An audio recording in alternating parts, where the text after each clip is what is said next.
Welcome to the E-commerce Profits Podcast, where we feature top founders and experts in the e-commerce industry and take an in-depth look at the struggles and successes in growing e-commerce brands profitably. All right, guys, Josh Chin here. I'm the host of the E-commerce Profits Podcast, where we feature top experts and entrepreneurs in the e-commerce industry, and we go behind the scenes of the struggles and successes in growing a brand. Now, this episode is brought to you by Chronos.agency.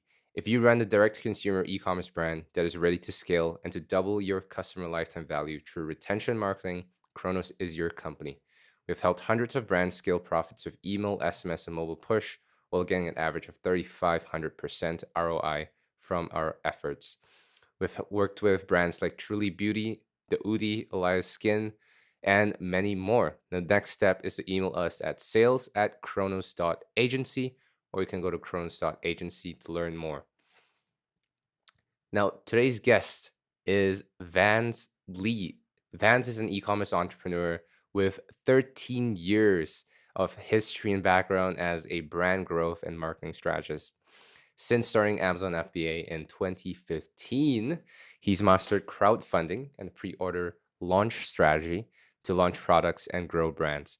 He's raised over $7 million in successful launches and broke records with 2 of his own launches, both #1 most funded in their niches and ranking in the top 1% of crowdfunding projects of all time. Now, Vance is originally from Canada, but now he is a full-time nomad, traveling and living in different countries around the world. He's currently in Mexico, and he's calling in from his little boat out in Mexico. So welcome to the show, Vance. Thank you for taking the time. Hey, Josh, man. Thank you for having me. Excited to be here. Now, let's dive into your background. It's really impressive what you have achieved and what you've done. And you took a really interesting route post-launch. So talk to us about what's happened in launching your brand, what that brand's all about, what the product's about, and what you've done beyond the launch. Sure, yeah. So, I mean, I started with crowdfunding kind of by accident. I mean, I did pretty well with a launch or two when I first started in 2015 on Amazon FBA. And in 2016, if you remember, I mean, this seems like a lifetime ago, but back in 2016 was when Amazon decided to change the terms of service. And back then you could do honest, unbiased reviews. That's when they said, okay, no, you can't do this anymore. And a lot of people started panicking, and I was one of those people. So I had a product that was in the works and had invested a lot of time and money into it and wasn't sure how I was going to launch it because of this switch.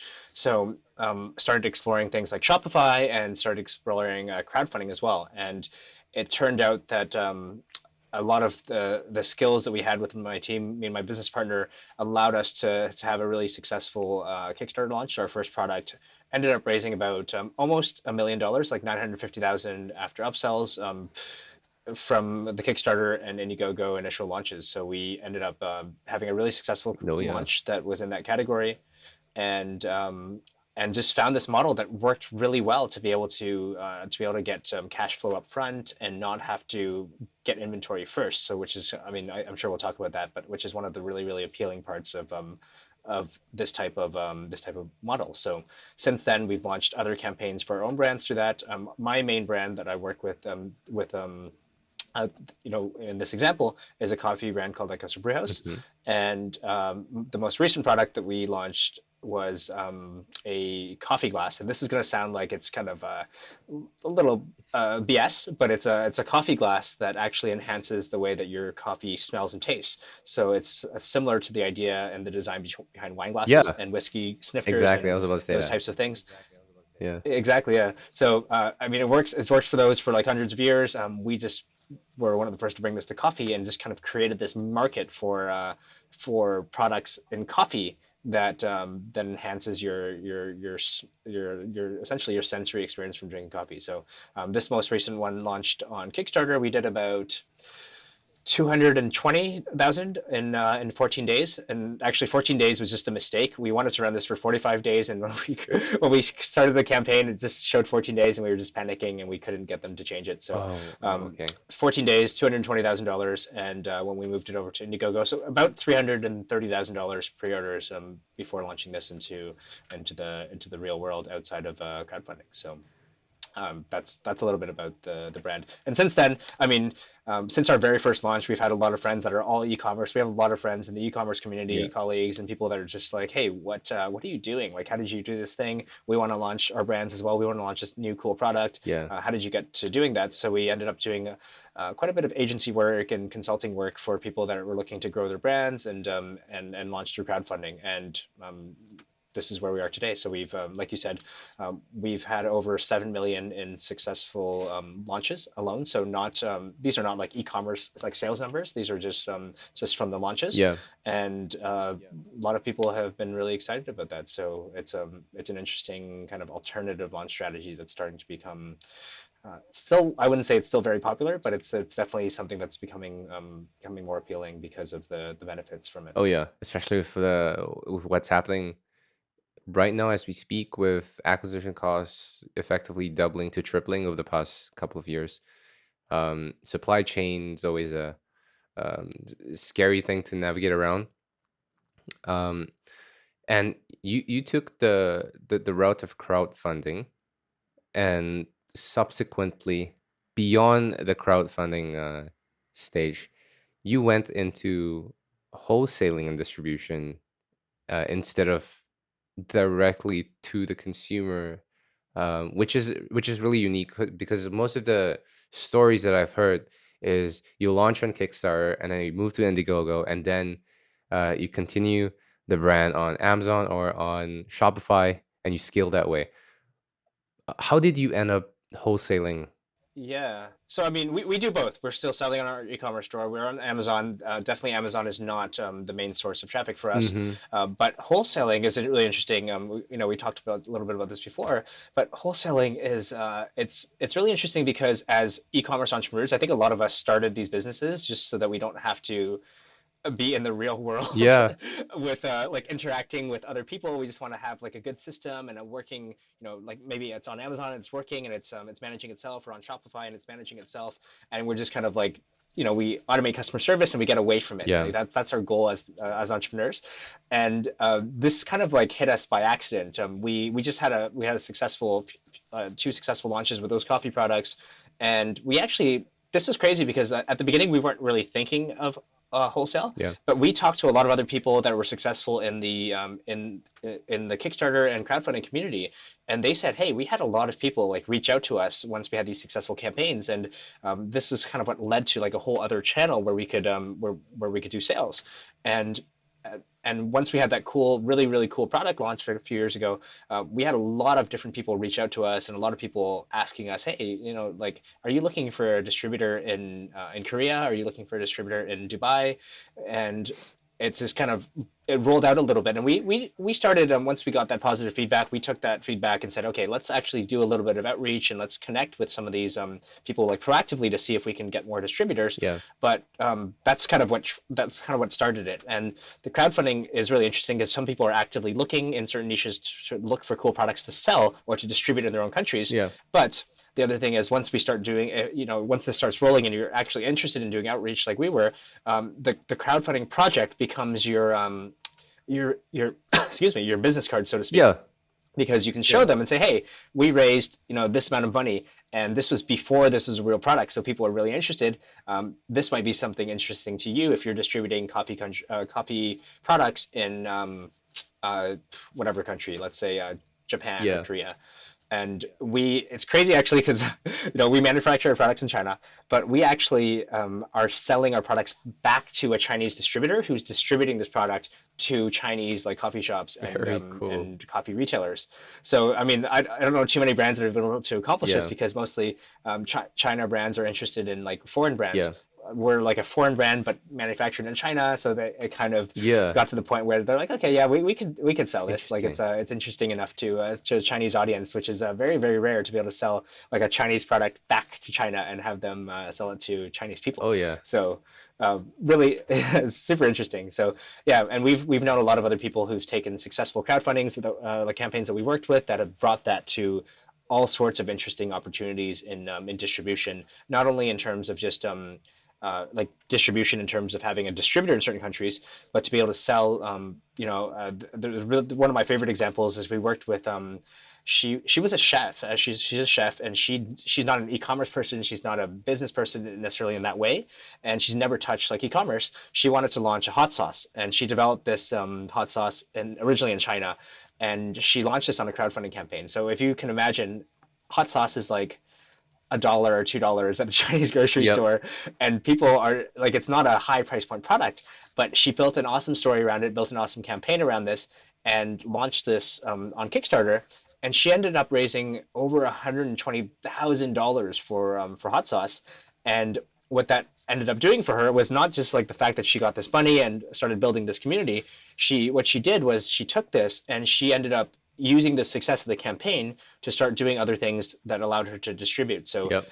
she has people distributing for her. She's right now she's selling on Amazon also. I think she's Right. doing about last time I checked, this is a handful of months ago, maybe half a year ago, she was doing about 200 to 250,000 a month on Amazon alone. Amazon alone. Wow. And on Amazon alone, her website has like, I think about 30,000 or 40,000 visitors every month. Most of it is I think organic. it's more than that And right now. It seems like the majority of her traffic's coming from search and direct traffic, and she's getting about yeah, 135,000 visits a she is month. killing it right now. Yeah. That's insanity. This is a hot sauce. Like, this is something that's been around for thousands of years, and our ancestors have like have passed down Yeah. recipes or whatever it might be.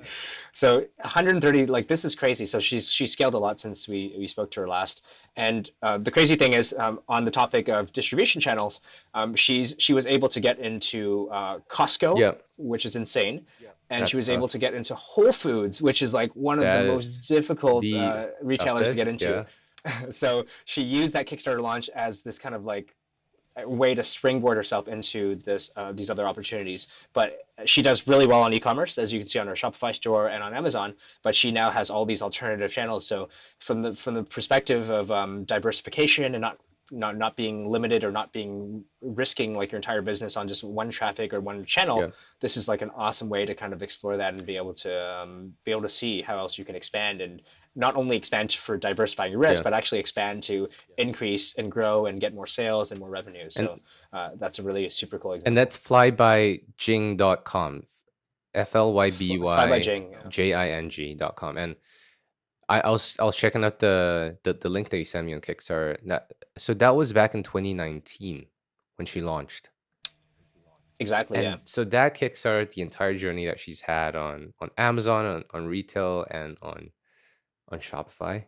Exactly. Yeah, and this is like a very common story for people that are. I mean, they have to be committed to the brand that they want to build. Yeah. There are a lot of people that just launch one-off Kickstarters, and you hear about like either them not succeeding or not following through afterwards and that type of thing. But if you're committed to growing a successful business, you're committed to growing your brand. This is an example of like an amazing story that can happen from this, and we have plenty of other stories like this, like makeup brushes that have gotten into Sephora and like featured on these crazy like beauty magazines and stuff like that after their launch. And just really, when you're committed to growing something and you build that community, which is one of the reasons why Kickstarter is really powerful, Yeah.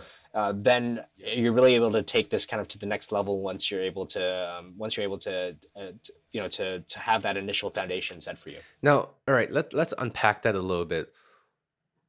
It sounds like anybody can sell chili crisps.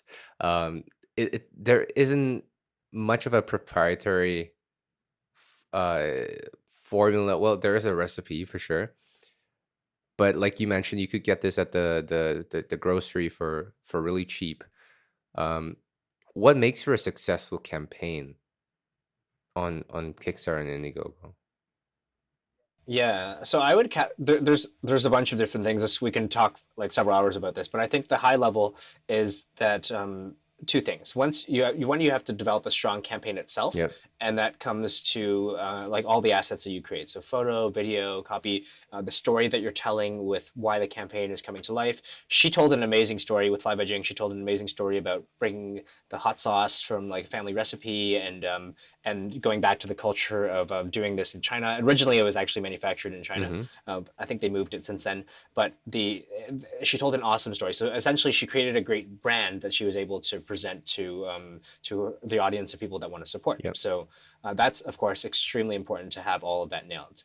And your audience, a lot of them are in Shopify. They're creating brands direct to consumer on Shopify, so they understand the importance of having a well-presented store, a store that has substance to it, that makes people feel connected to it, that feels credible. All those types of things would go into that campaign. Yeah.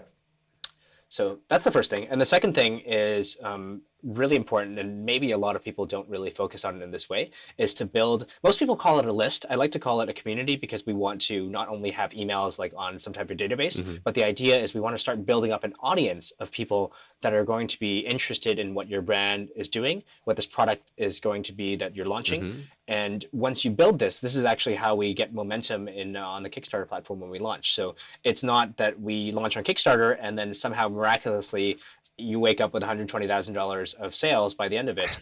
There's a lot of preparation that goes into creating this campaign, where you prepare, you start building your audience, you start connecting with them, start getting them involved in the process, so that you can build an audience that's going to support you in your first launch. And our goal always is to hit our funding goal within the first 24 to 48 hours. So once we do that, we start getting Kickstarter's attention, so we can start getting some organic ranking, and we start getting people on the website to see it. Maybe we get featured by Kickstarter. Right. And once we do that, then that starts to snowball and get momentum that way. Right. So it sounds like it's speed at the beginning. Get to scale quickly on or at least perceive scale on the platforms, and then leverage that off to the next stage. What's the counterexample? What are some of the common mistakes that you see people make when launching on Kickstarter and Indiegogo, without knowing what the right thing is to do? Yeah. So I think there's the main common mistake could be classified as just like not being prepared. So most people, I mean, some people I've seen like amazing products that they're launching on Kickstarter, and I think when they approach this, they just thought, okay, we have a great product, it's going to sell. It's just not the case anymore. Maybe like 10 years ago, 12 years ago on Kickstarter, when it first started, you can put up a great product or even an average product, and somehow it can go viral and just get funded. Yeah. But nowadays, you can't do that. You have to really, really focus on the pre-launch community development efforts. And the biggest mistake is actually not preparing and building your community in advance and hoping that once you put it out, it'll come and the results will come. So that's going to be a huge mistake. If you think that you can just put it up and it's gonna just fly off the shelves, it's gonna be a little bit disappointing.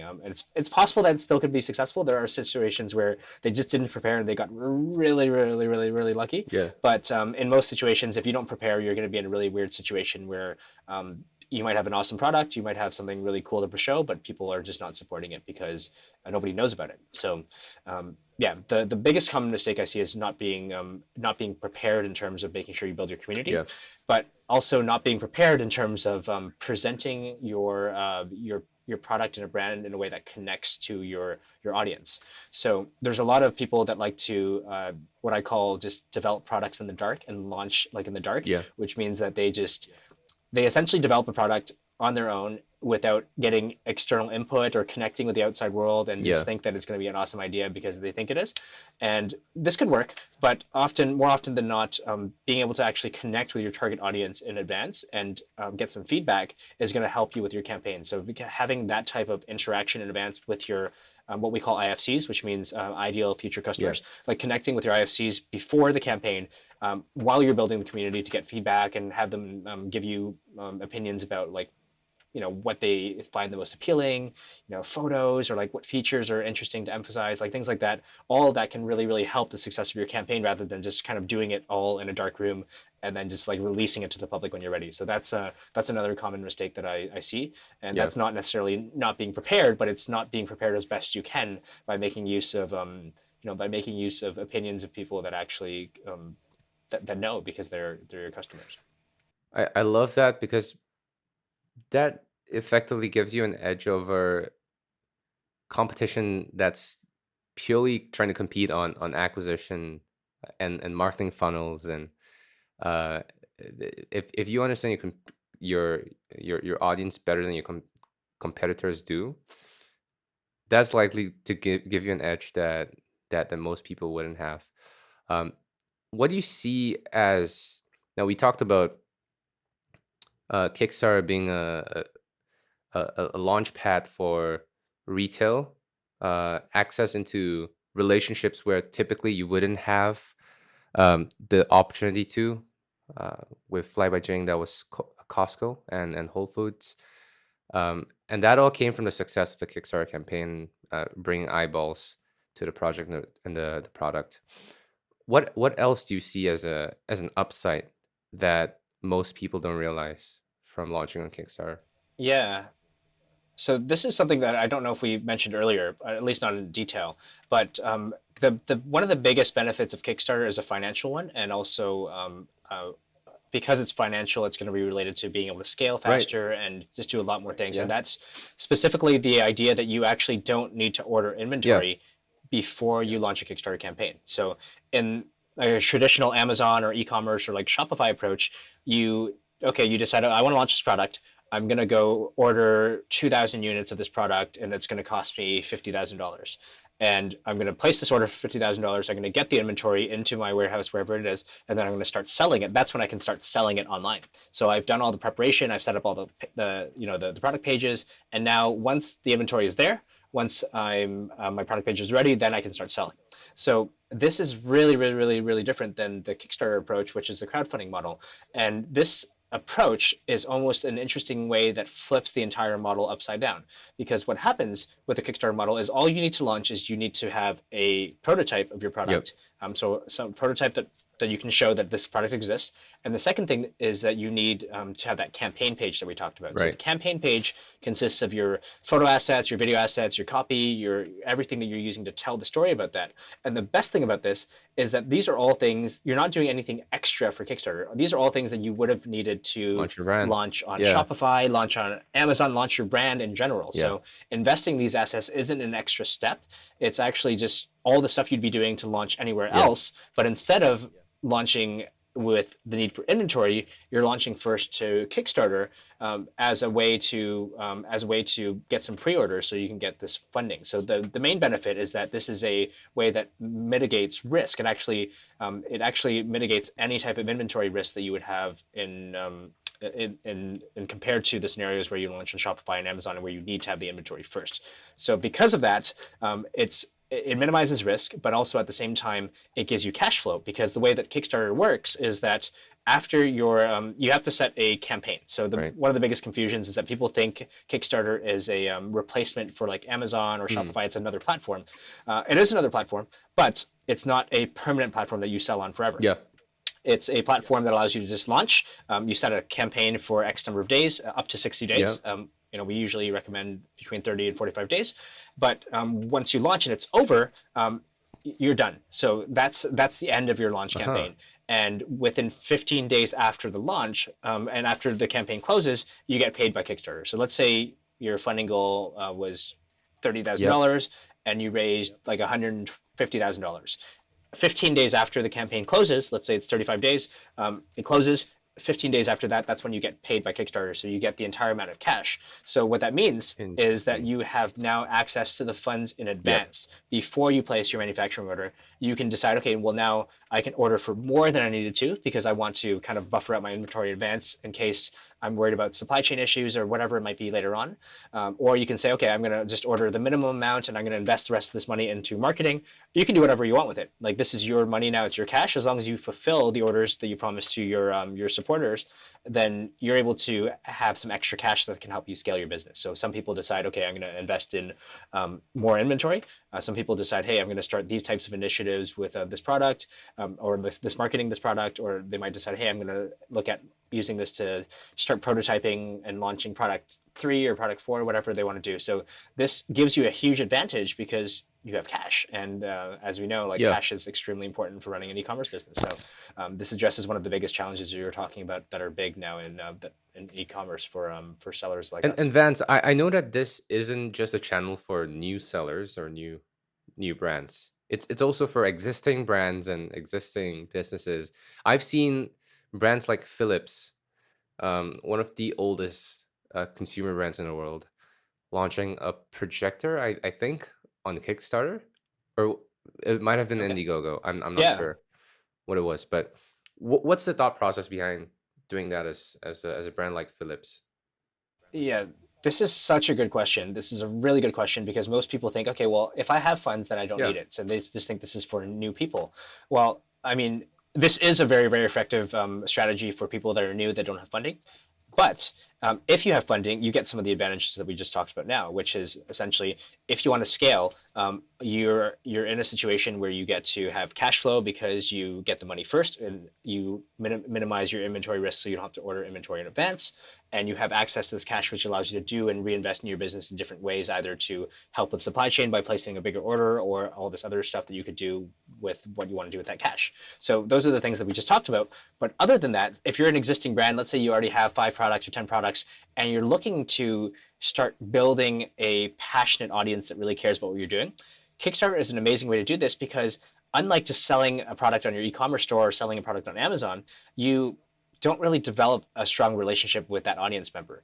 The Kickstarter campaign allows you to create a situation where you're almost bringing people together. And this is the strategy that we like to use. yeah, Some other people will tell you differently, but the strategy that we like to use is we like to use the campaign almost as an excuse to build a community. right. And what we do here is we're involving them in the process of us launching a product. And imagine how much more somebody is excited to be a part of your brand, or know about who you are, know about your brand story, if they get to be involved in the process of bringing one of your products to life. So if you have an existing business, and let's say you have a lot of funding and cash flow isn't an issue, which in most situations I rarely meet people that don't have a cash flow Yeah, issue, but let's say cash flow wasn't an issue, and you cared about building and starting to scale your brand into like either new opportunities or building your audience so that you can launch products more easily. This is going to be extremely valuable for you because you're looking for building a strong list, because strong list means a strong community means that you can launch products more easily. It means that if you eventually consider exiting, having a strong list and a responsive list is going to up the value of your business like crazy, because we know that Amazon businesses, for example, aren't worth as much as like real quote unquote real e-commerce businesses that have lists and that have an audience, because a lot of the value of an e-commerce business comes from the fact that you have an actual audience that is interested in your brand.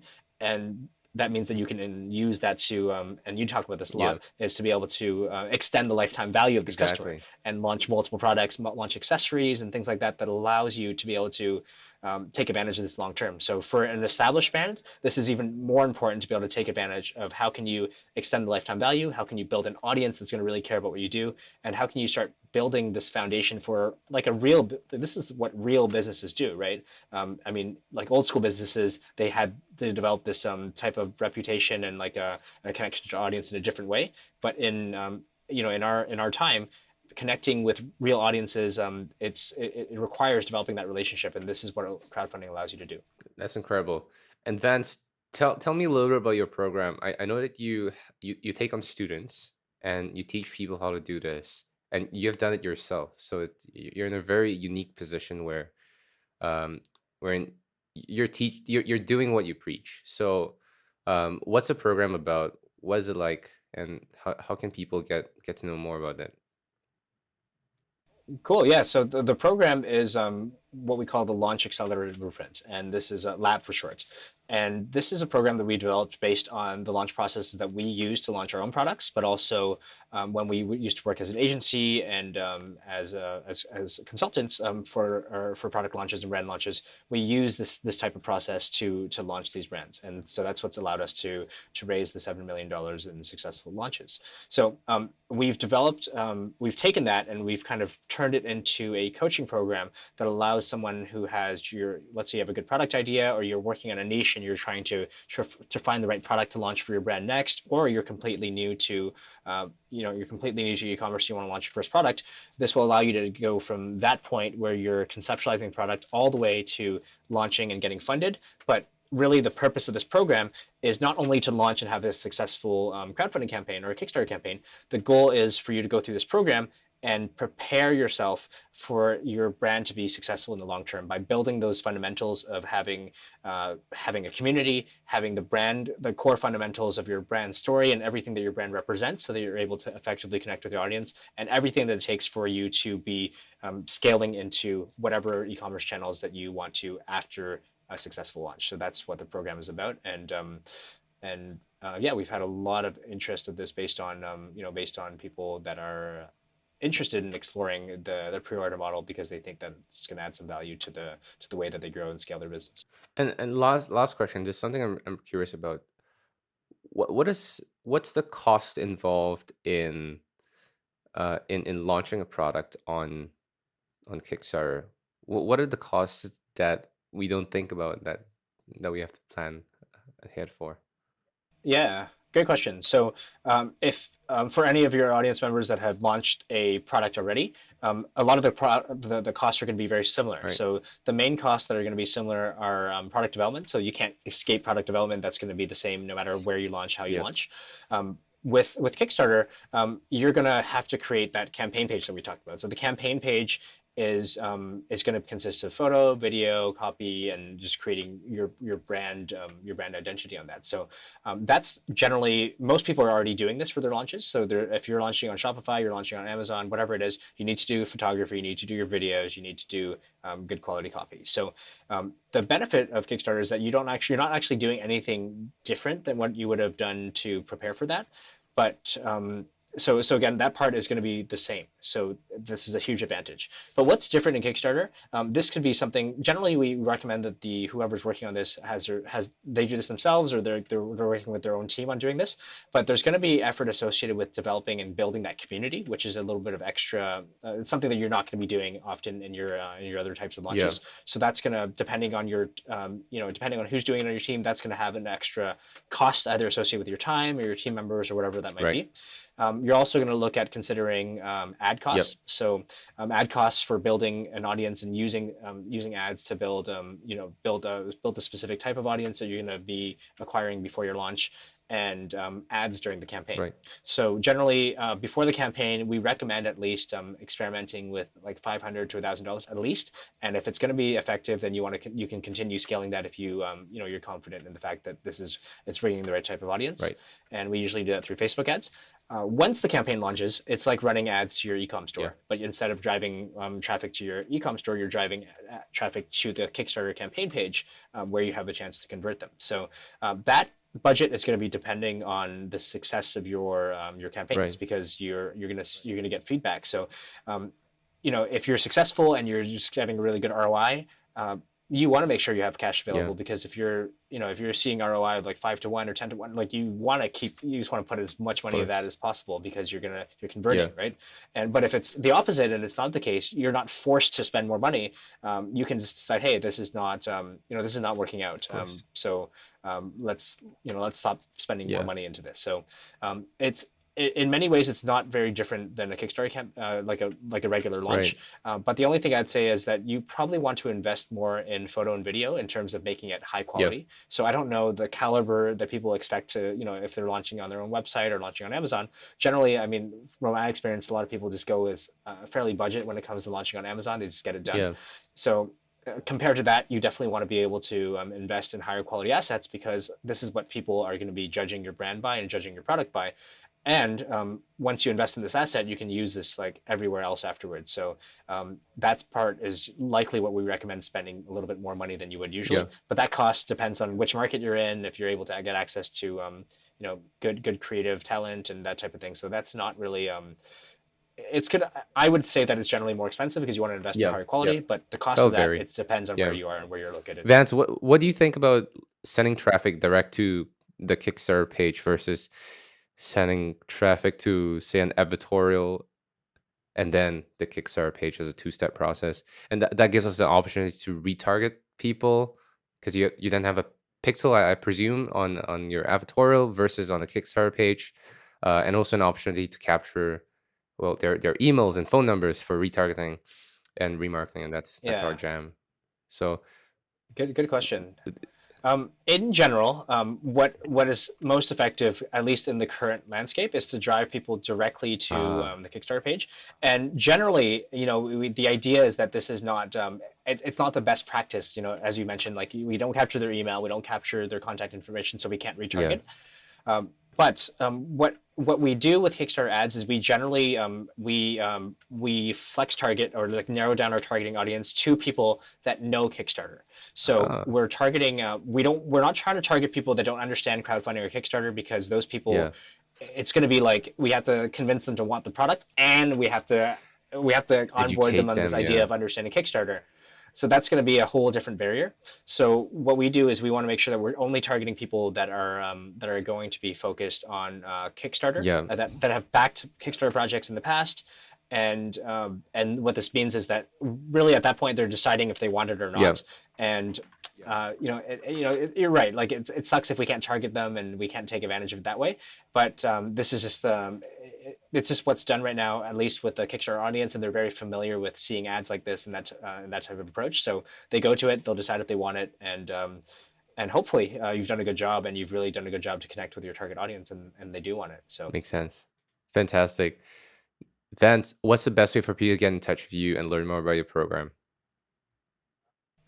You can definitely find us on our website through livemyplayground.com. So LIVEMY playground, as in the thing you play on when you're outside as a kid. So livemyplayground.com. And we have free resources there. So if you're interested, or you're just exploring the crowdfunding model, the pre-order model, and you think this is something could be interesting to you, you can feel free to opt in for the free resources. Or if you're curious about launching with crowdfunding, whether or not you're just starting out or you're pretty advanced and you want to explore if this is the right approach for you, we want to create success stories. So we're going to be honest with you. If you pitch us a product and we don't think it's going to work, like we want you to be successful. It doesn't it doesn't look good on us if we work with you and there's a product that you're presenting that's not going to do well. So if you want to say, hey, connect with us and say, hey, does this product work? Or what do you think about this niche? Or what do you think about it? Feel free to reach out to us. And we can definitely offer a scholarship to anyone that comes, like a discount to the program for anyone that comes through the e-commerce profits podcast. Fantastic. All right. Mention that you came through the podcast, and go reach out to Vance. And I learned a lot in this conversation. I'm sure that people listening have learned a lot too. So thank you for coming on the show, and we'll talk soon. Yeah, thanks, man. Really appreciate it. I think we shared a lot of cool knowledge. And if you're interested in having a round 2 or something like that, and we can dive into some other like specifics or whatever it is, happy to do that. And most definitely. Vance, thank you for coming on the show. Thanks, Josh. See you, man. Thanks for listening to the E-commerce Profits Podcast. We'll see you again next time, and be sure to click subscribe to get notified of future episodes.